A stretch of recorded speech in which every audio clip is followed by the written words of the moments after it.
President-elect Joe Biden on Monday named Alejandro Mayorkas as his Homeland Security Secretary, a move that could make the Cuban American and former federal prosecutor in California the first Latino and first immigrant to serve in the cabinet post. Mayorkas, who was born in Havana, grew up in Los Angeles and attended UC Berkeley and Loyola Law School. He began working for the government as an assistant United States attorney in the Central District of California, specializing in white-collar crime, and went on to become the youngest U.S. attorney in the country, according to the Biden transition announcement. "When I was very young, the United States provided my family and me a place of refuge," Mayorkas tweeted shortly after the announcement with a brand new account reading, "DHS nominee for Joe Biden. Now, I have been nominated to be the DHS Secretary and oversee the protection of all Americans and those who flee persecution in search of a better life for themselves and their loved ones." Under the Obama administration, Mayorkas was a primary architect of the Deferred Action for Childhood Arrivals program and a primary negotiator of the thaw in then-frozen U-Cuban relations. Both DACA and the opening to Cuba have been primary political targets for President Trump and the Republican Party.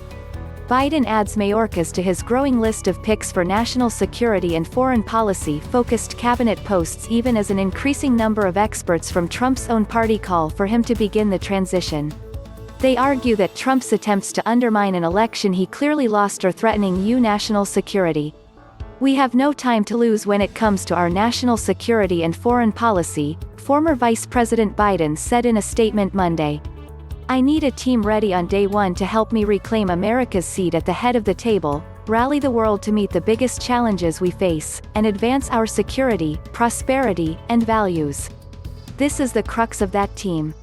Even without the delay to the transition, the task facing Mayorkas is a daunting one. Steering a Titanic of a department, the federal government's third largest with some 240,000 employees, away from being used as a political tool to achieve Trump's central campaign promise of restricting immigration, in almost the opposite direction.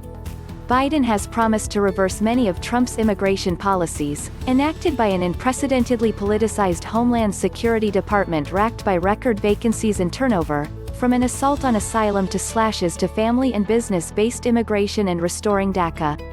Trump officials were recently handed another loss in their long-running attempt to end the program, which Biden has promised to fully restore as one of his first moves in office. The ruling also said that Trump's last pick for Homeland Security Chief, Chad Wolf, was illegally appointed.